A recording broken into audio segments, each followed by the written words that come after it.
अब हमारी बारी। हमारी होने वाली दुल्हनिया को हम अपने पर्सनल हाथों से हल्दी लगाएंगे। लाइए अपना हाथ लाइए। और आप लोग एक काम कीजिए, अपनी अपनी आंखें बंद कर लीजिए। वो कहा है ना, हमको हल्दी लगाते देखकर कहीं आपको शर्म ना आ जाए। लाइए पूरा हाथ लाइए। अरे ओ पप्पू बिटवा, इतनी बेसब्री ठीक नहीं है। बस थोड़ा सा सब्र कर लो, फिर हल्दी नमक सबका भाव पता चल ही जाएगा और पैर दबाने पड़ेंगे 100 अलग से। कैसी बात करती हो काकी, बताइए। आप जो बात कर रही है ना, वो बहुत पुराने रीति रिवाज हैं। ये नया जमाना है और नए जमाने में जो चीजें शादी के बाद होने वाली है ना, वो शादी के पहले करे ना तो उनको एडवांस माना जाता है। लाइए अपना हाथ में लाइए। अरे लाइए ना। अरे हाथुआ में मेहंदी, अरे होठुआ पे लाली, अरे हाथुआ पे मेहंदी, अरे होठुआ पे लाली। ये हो गया तुम्हारा दिल और ये में हमारा नाम है। ये को जरा संभाल के रखिएगा। अभी हम जाते हैं, बड़ा ही इम्पोर्टेंट काम है भाई। हम दोनों की शादी है ना, है को संभाल के रखिएगा। और काकी अपना चालू रखो गाना बजाना।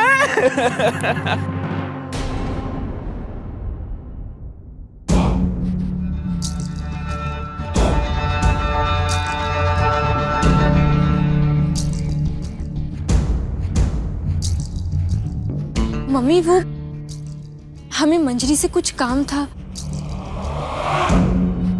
हाँ हाँ क्यों नहीं बिटिया, जाओ मिल लो अपनी सहेली से, पर जल्दी आ जाना।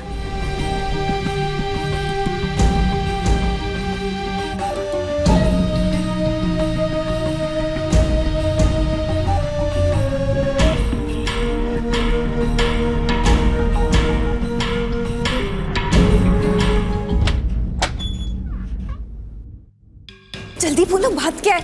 आखिर ऐसा क्या हो गया कि आधी रात को तुमने हमें फोन किया? वो बताना हो क्या है? पप्पू के साथ तो तुम्हारी शादी तुम्हारे पापा की मर्जी से हो रही थी ना, फिर ये सब चोरी छुपे क्यों हो रहा है? हमने पापा को अवधेश जी के बारे में सब कुछ बता दिया है।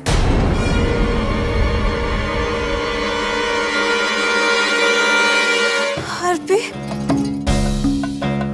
हाँ, और उसके बाद जो कुछ हो रहा है वो तो तुम देख ही रही हो।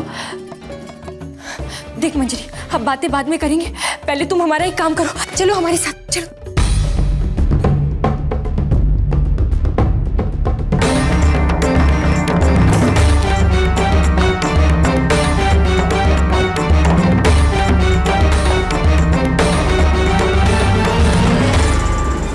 ये सब क्या है अरबी? देख मंजरी, अब कुछ मत पूछ, हमारे पास एकदम समय नहीं है। ऐसा लग रहा है कि समय हमारे हाथ से छूटता जा रहा है। बस किसी भी तरह कुछ भी करके इसे अवधेश जी तक पहुंचा दो।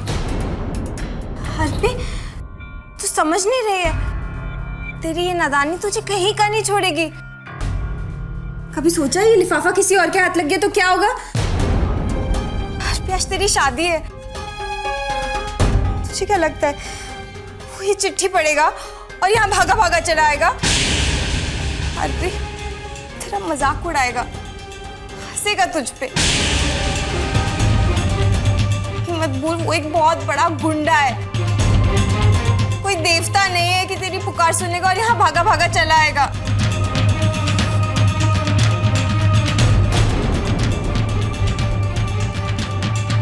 ऐसा मत कहो, हमारा दिल तो बार बार यही कह रहा है कि उन्हें भी हमारी फिक्र है, वो भी चैन से नहीं होंगे। आज हमें कुछ मत समझाओ मंजरी, हम बहुत बड़े दलदल में फंस गए। अगर हमें बचाना है तो किसी भी तरह इस चिट्ठी को उन तक पहुंचा दो। क्या चाहती हो तुम? सब तुम पे ज्यादती बढ़ते, कड़ाई से पेश आए तुम्हारे साथ। एक गुंडे के साथ जीवन बिताने का सपना देख रही हो तुम। उस दिन कोशिश की थी ना, क्या हुआ? कुछ नहीं। अर्पिता, ये ठीक नहीं है, पागल हो गई हो तुम। हाँ, हम पागल हो गए और तुम इस पागल लड़की का बस एक काम कर दो, इस चिट्ठी को अवधेश जी तक पहुंचा दो। नहीं अर्पी, मुझे माफ कर दो, मैं नहीं कर सकती है। ऐसा मत कहो मंजरी, बस हमारे ये आखिरी काम कर दो, तुम्हें हमारी दोस्ती की कसम। लेकिन हम अभी यहाँ से कैसे निकल सकते हैं अर्पी? अगर तुम इस चिट्ठी को अवधेश जी तक नहीं पहुंचा पाई तो हमारे पास और कोई रास्ता नहीं बचेगा मंजरी। फिर हमें इस मामले को अपने तरीके से हल करना पड़ेगा, लेकिन हम वो नहीं होने देंगे जो पापा चाहते, फिर हमारी जान ही क्यों ना चली जाए।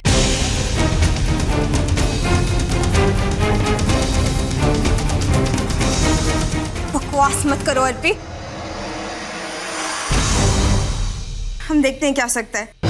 लेकिन तुम्हारे पापा और भैया इतने अलर्ट हैं, उन्हें शक हो गया ना, पता नहीं ये सब कैसे होगा।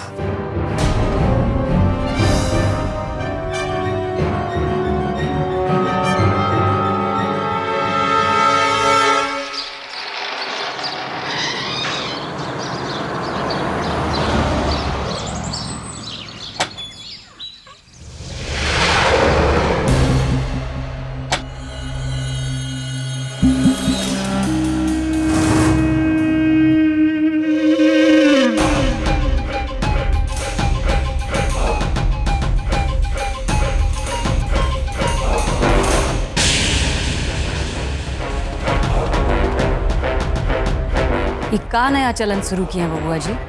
पहले तो गली चौराहे पे भी जाते थे तो बताए के जाते थे, और अब तो बिना खोज खबर के रात को जो हवेली से निकले हैं तो अब आए हैं दर्शन के लिए। न कौनो फोन न मैसेज, और फोन करो तो कौनो जवाब नहीं। का चल का रहा है? बहू जी सारी रात आपके लिए परेशान रही हैं। का खिचड़ी पक रही है बबुआ जी? तनिक हमको भी तो बताइए। का कौनो ऐसी बात है जो आप हमसे छुपाए रहे हैं, या शायद आप ही इतने बड़े हो गए हैं कि आपकी बात हमारी समझ के परे है?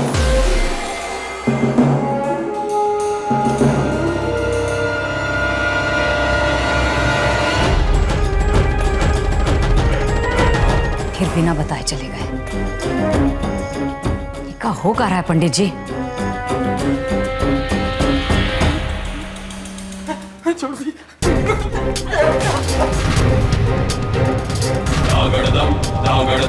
इको तो पहचानते हैं ना? लखनवा हमारी गाड़ी पे बम फेंका था ना, और भाग के बिहार चला गया था, और हम तो ऊल जाके उड़ा दिए होते।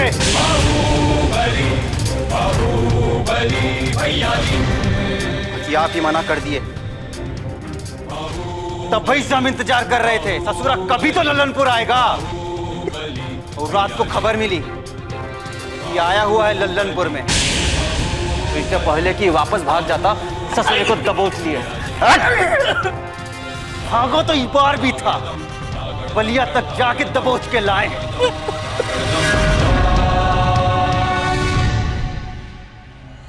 आप अकेले काहे चले गए? देखिए, जोश में होश नहीं खोना चाहिए। कोई झूठी मुखबरी करके आपको फंसा भी तो सकता है। कम से कम एक बार किसी को फोन कर दे।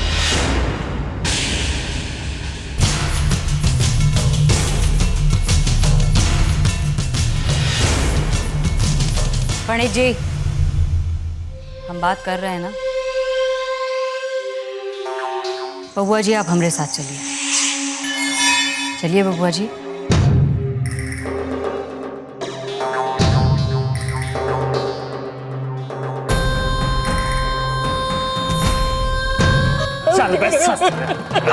साला कैसे फड़फड़ा रहा है।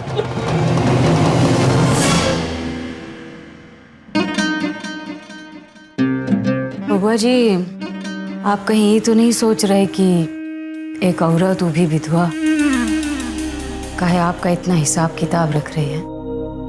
ऐसी कोनो बात नहीं है बहू जी।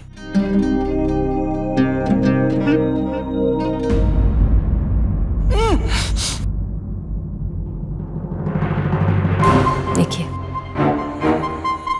आप पूछने पे भड़क रहे हैं बबुआ जी, और अम्मा जी हमारी चुप्पी पे भड़क रही हैं।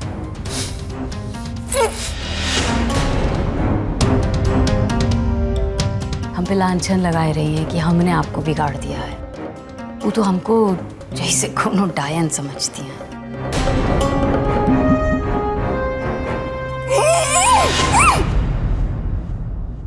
हमारे हाथ से कुछ खा पी थोड़ी रही हैं कि हम शायद कहीं आपको मरने के लिए ना भेज दिया। वो ये बात मान ही नहीं रही हैं कि आप तो हमको भी बिना कुछ बताए सुने चले गए रहे। कैसे समझाएं उनको? आप ही समझाइए, चाहिए कुछ खिलाइए पिलाइए उनको। बबुआ जी इसी खातिर आपको फोन करवा रहे थे। चाहिए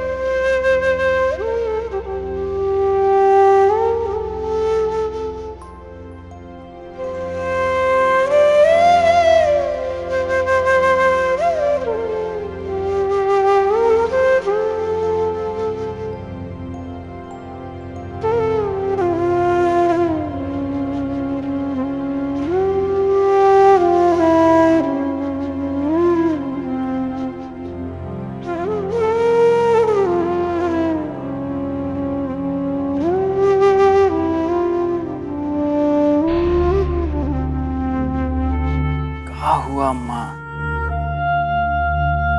भाऊजी कह रही थी आप खा पी नहीं रही हैं। क्या हुआ, परेशान है? ना मतलब उनका मत सुन उसकी बात।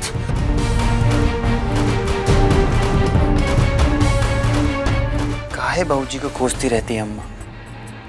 अरे वो भाऊजी थी चूही उजड़े घर को फिर से बसाए हैं, हमको ये लायक बनाए कि हम आज सीना तान के चल सकते हैं। वरना वो लाल सिंह तो कब का ही हवेली को मिट्टी में मिला दिया होता। कोनो दिया जलाने वाला भी ना बचता अम्मा। तो भाऊजी की हिम्मत कि वो लाल सिंह अब तक छिपा बैठा है। भैया और बाबूजी को जब मारा था हम सिर्फ 12 साल के बच्चा थे अम्मा। वो भाऊजी थी जो उन अपना सारा जिंदगी हमको बचाने और बड़ा करने में खर्च कर दिए। हमको ये लायक बनाए कि हम बाबूजी और भैया की मौत का बदला ले सके अम्मा। भाऊजी ने हमको नहीं बिगाड़ा अम्मा। ये बंदूक हम इसलिए उठाए ताकि परिवार इस हवेली की रक्षा कर सके। यही एक रास्ता था अम्मा। भाऊजी तो हमरे लिए तपस्या किए हैं। इसलिए उनकी बात का बुरा नहीं मानना अम्मा, और उनको कोई बुरा बात ना कहना।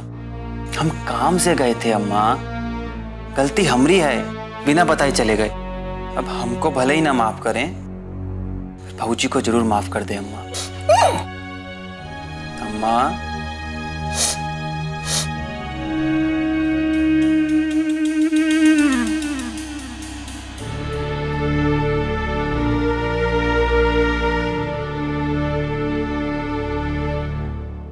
चलो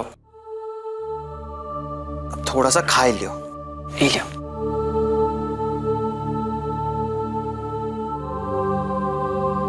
अपने बबुआ के हाथ से नहीं खाओगी अम्मा?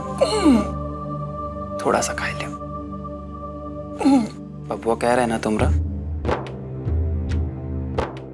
थोड़ा सा खा लियो।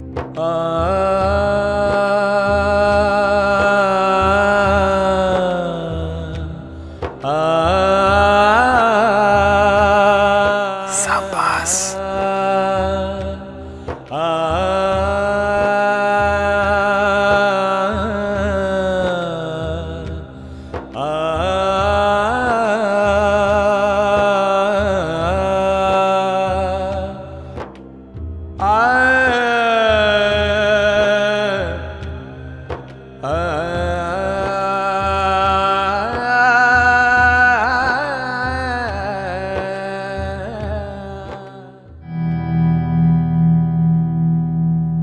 अरे अर्पिता बिटिया,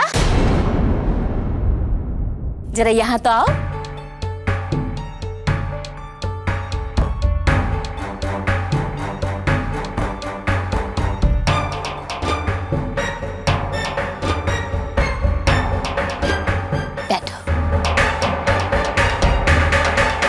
ये कुछ साड़ियाँ हैं, अपने और मम्मी के वास्ते पसंद कर लो।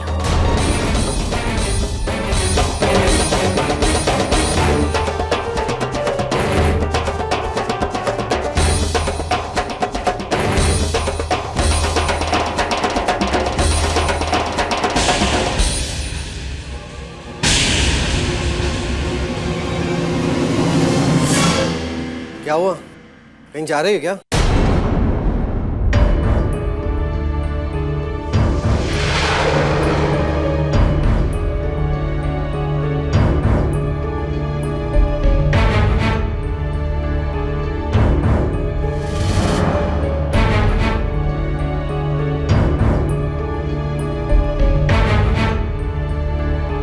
जी वो हमें कुछ और कपड़ों की जरूरत थी, तो वापस शहर जाना होगा। तुम्हारी सहेली ने तुम्हें फोन किया था ना, न्योता दिया था ना उसे, तो तैयारी करके नहीं आ सकती थी? जी ऐसा नहीं है, हम तैयारी करके आए थे, पर वो क्या हुआ ना कि जल्दबाजी में दर्जी ने लहंगा कुछ ऐसा सिल दिया कि ठीक से फिट नहीं हो रहा। हमें कुछ और कपड़े लाने पड़ेंगे। क्या हुआ? अरे कुछ नहीं, शादी के लिए जो लहंगा लेके आई थी वो छोटा पड़ गया। अच्छा ये बात है। अरे तो इसमें घबराने की कौन सी बात है, हम दर्जी को फोन कर देते हैं, वो यहीं आ जाएगा, यहीं बैठे बैठे फिट कर देगा उसको, ठीक है?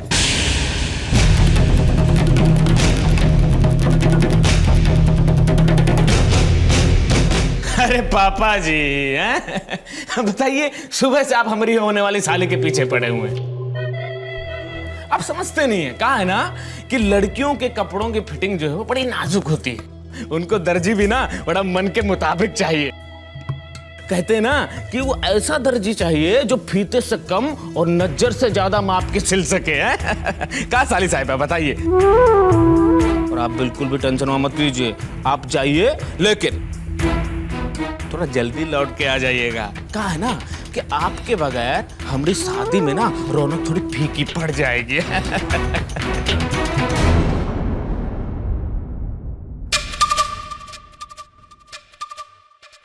अच्छा ठीक है, लेकिन चिराग तुम्हारे साथ शहर तक चलेगा।